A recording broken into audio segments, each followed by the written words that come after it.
అనకాపల్లి జిల్లా బయ్యవరంలో panchayat ward member బలవన్మరణానికి పాల్పడ్డాడు. పంచాయతీ నోటీసుల రూపంలో వేధింపులు ఎక్కువ అయ్యాయని మృతుని భార్య ఆరోపించింది.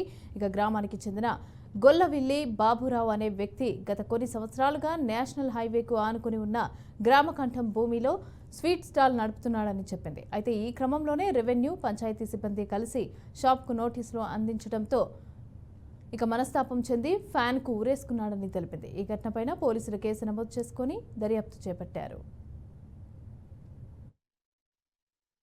గొల్లవిల్లి బాబురావు అనే వైఎస్ఆర్సీపీ కార్యకర్త మొన్న జరిగిన సాధారణ ఎన్నికల్లో చాలా బాగా వర్క్ చేసి మరి పార్టీ కోసం ఆర్ఎన్ఎస్లు పనిచేయడం వల్ల మా గ్రామానికి చెందిన తెలుగుదేశం నాయకులు అతను నడుపుతున్నటువంటి స్వీట్ కొట్టు ప్రభుత్వ స్థలంలో ఉందని దాన్ని పడగొట్టాలని పదే పదే తప్పుడు కంప్లైంట్లు ఇస్తూ ఆ అధికార బలాన్ని ఉపయోగించి ఆయనకు పలుమార్లు నోటీసులు ఇవ్వడం జరిగింది.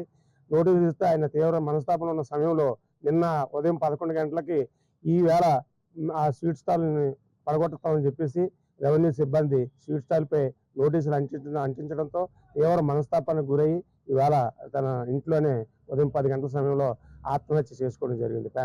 ఉన్న ఇంట్లోనే కబోర్డ్కి ఉరేసుకొని మరణించడం జరిగింది. మరి ఇటువంటి వేధింపులు ఎక్కడి నుంచైనా సరే మరి మానివేయాలి. మీకు ఇచ్చిన అధికారాన్ని ప్రజలకి సర్వీస్ చేయడానికి ఉపయోగించండి.